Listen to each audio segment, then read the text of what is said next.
So this is my Father's Day gift, a little early Father's Day gift from Paisley. Any guesses on what it is? Don't mind the messy kitchen. Very impromptu video here. I don't know, you can use the one down here. Oh, what do we have here? Wait, isn't this gonna be cold? Is this No. iced coffee? No.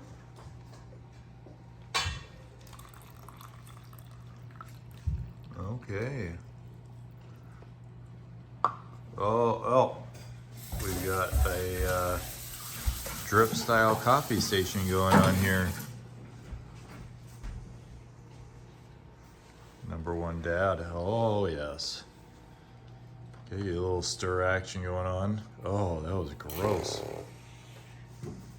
World's first pendulum swinging coffee station.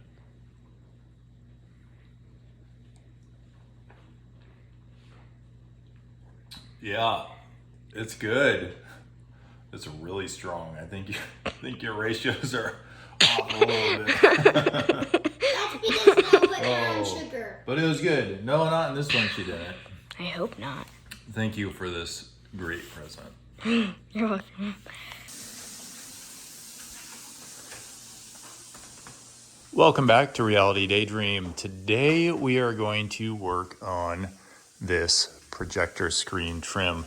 Bethany's been wanting this projector screen to be hidden for a very, very long time. And so I started working on this last week, but we have a couple issues that we ran into.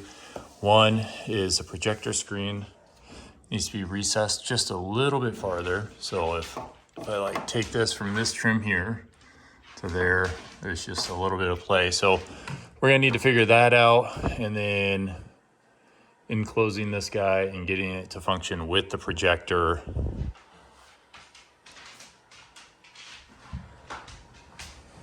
To be able to drop the screen is another challenge that we're gonna have to deal with. But I do wanna talk to you about how we made this trim and where we got that trim and just the whole design of this thing. But first, let's go ahead and get this projector screen down and start making it more recessed. Okay.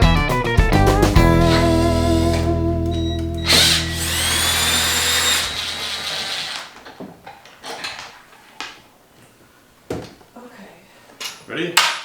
Yeah, Yes, you are. hold on now. I need to reposition.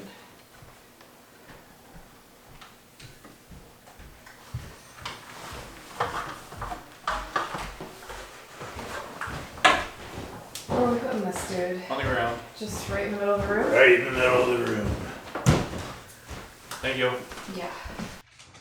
All right, so the goal with this was to match this trim to the existing trim here and to kind of hide where this trim is here. So we box this whole thing out. This has to be the same height as this here. And that created that issue with the projector screen being just a little bit lower. Ruben, your clickety clacks are loud, man. So that created a little bit of an issue with the projector screen needing to be recessed a little bit. And you can see where I marked it there. I'm gonna go ahead and just kind of carve this section out a little bit so we have room for that projector screen to snug up in there just a little bit more, and that should give us enough room. I'm gonna show you how I did this profile work to match the existing trim. But first we're gonna do this recess work here.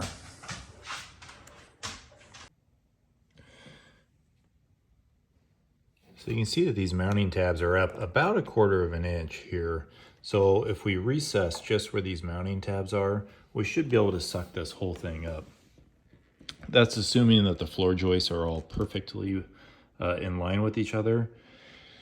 And I doubt that they are, so we might have to do a little manipulation on some of the floor joists, but not much. Not enough to create any structural issues or any issues like that.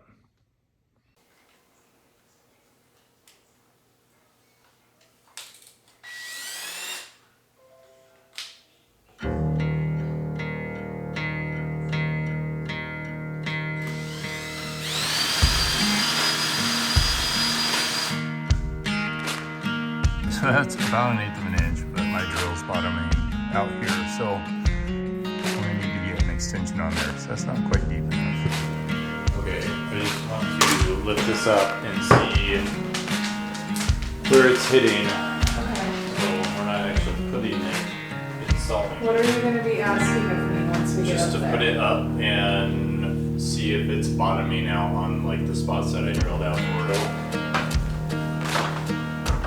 Are you not close? Are you not close with me?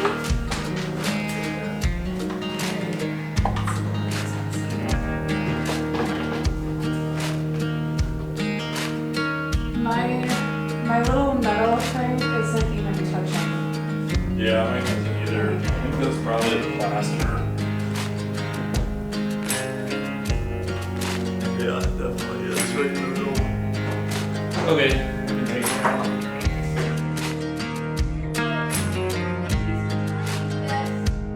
Bethany, What? tell me about this wall.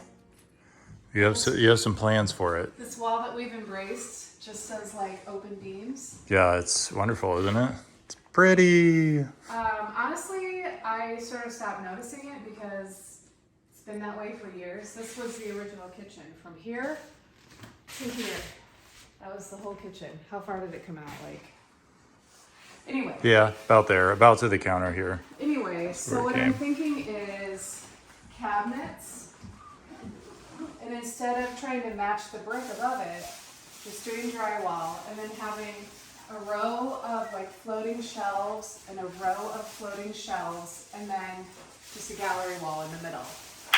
And this like countertop right here can be like where I put my planner and where we put the mail, so it doesn't end up over here on the island.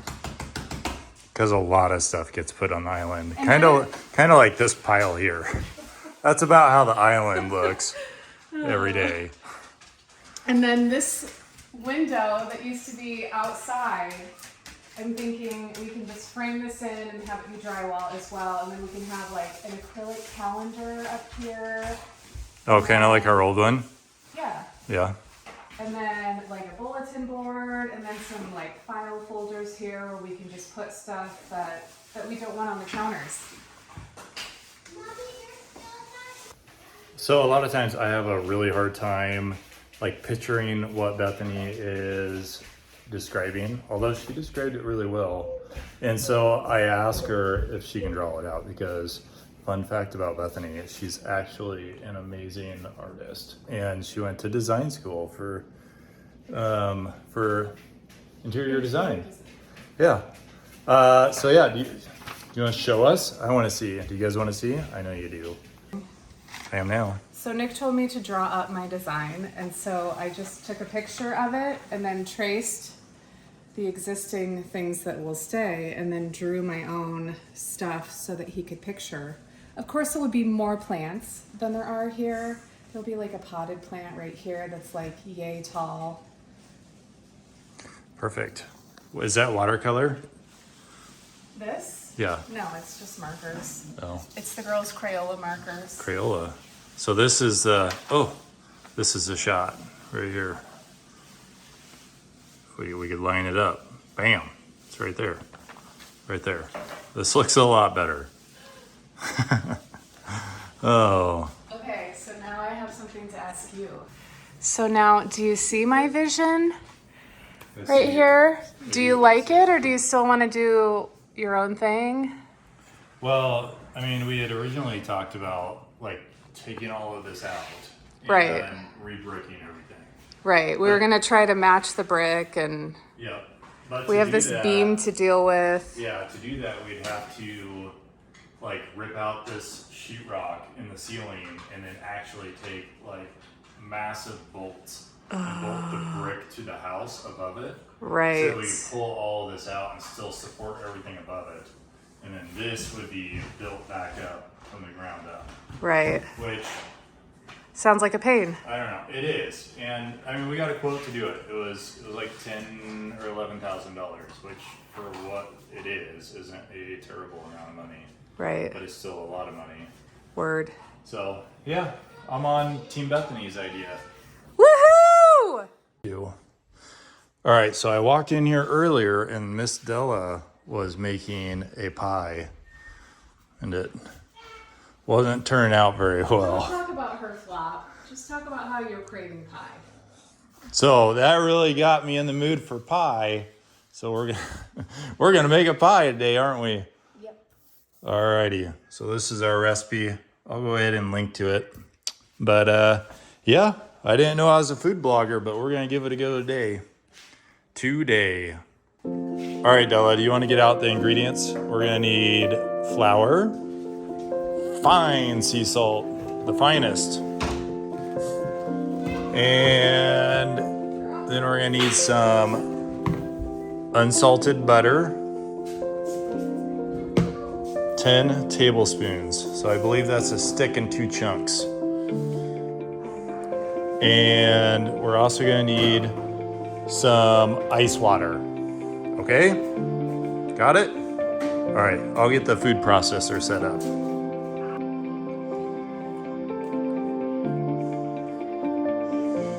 All right, we're thinking that's probably lima bean size chunks of butter in there. Did you just eat that chunk of butter? All right, there's one. One's done. Here comes number 2. 2. I'm guessing it's gonna need like 6, but we're supposed to do it one at a time, so here we go. So that is after 2. 3. I think this is good. It took 3. Not bad, right? How was it?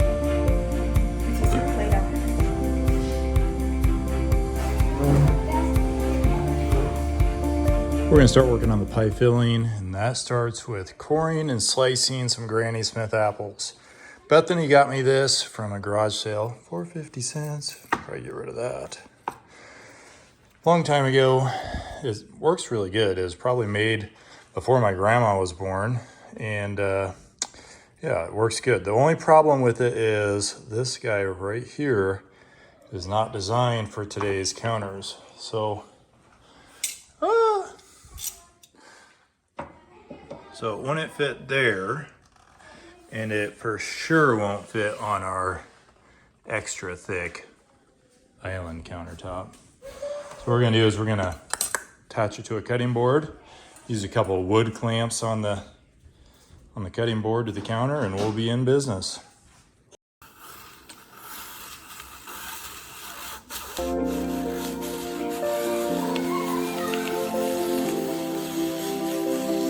That one's not the best. This old antique works great.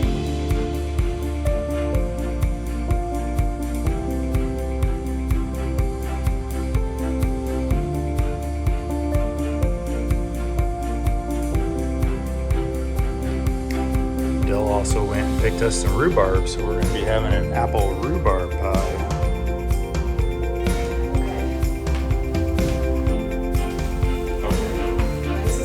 All right, Dell is melting the butter. We're gonna make a roux here.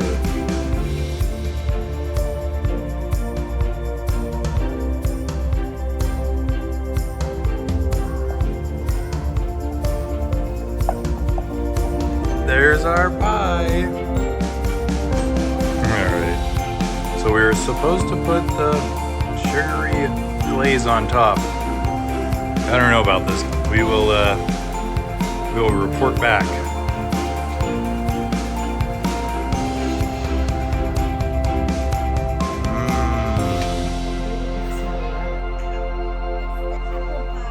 It's your favorite? Pretty good.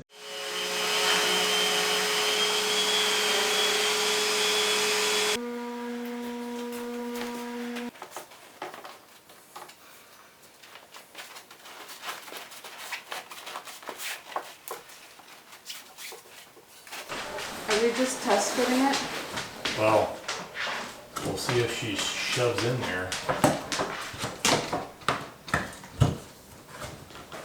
All right, so I'm gonna go ahead and put just a couple pin nails in just to keep it in place for now. That way it doesn't, fall down Long term, the plan is to get some rare earth magnets and just kind of snap the thing in place.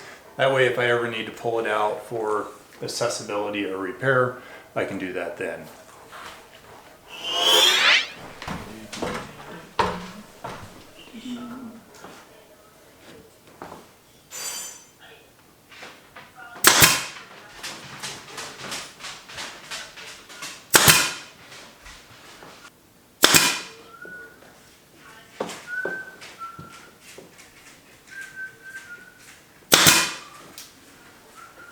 All right, we got this guy pretty well wrapped up.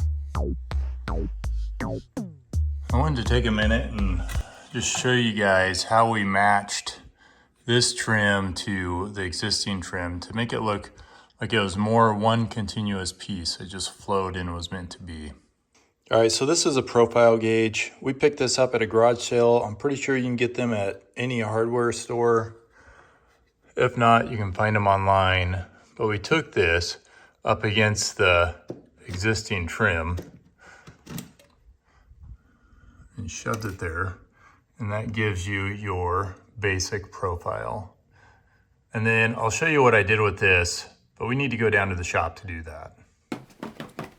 So then I took this profile and I drew it out. And I knew that this piece was going to be ordered, so I wasn't concerned about that. So really what I was after was this pattern here. So I measured each step. So the rabbit here that would be cut out, then you have your cove here. The cove's 1/2 inch. And then I knew that there was a gap there between that and the bead. So this is here. My first attempt at this was actually not that great. So I wanted to keep it flush. So I thought with the existing focus. So I wanted to keep it flush. That would be the most accurate to the trim down here. However, that leaves you with really not a very stable edge.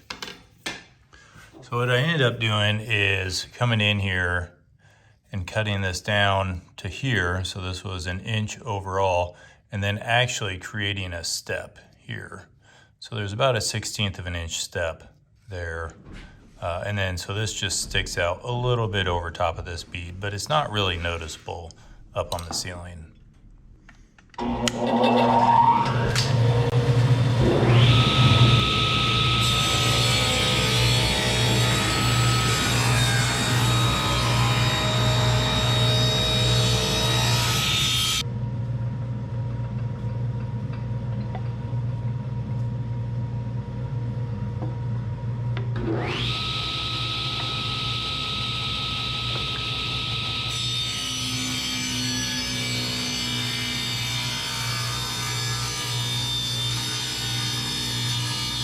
All right, so I have my rabbit made here, and now we're gonna work on this cove here.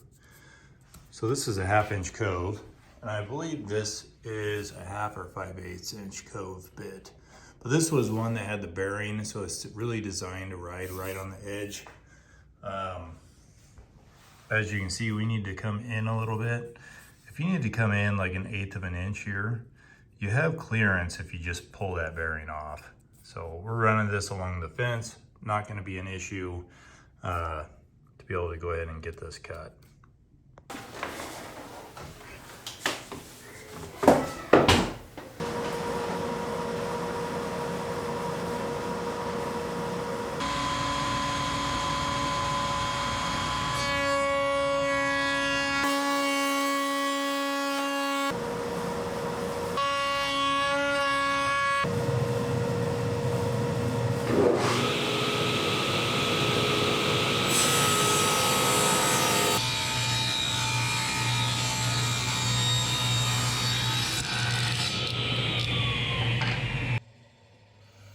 All right, there you have it. So we have this trim here. So that would be the top part. And then I went ahead and ordered this bead that goes right below it there. And I got that from Osborne Wood Products out of Georgia.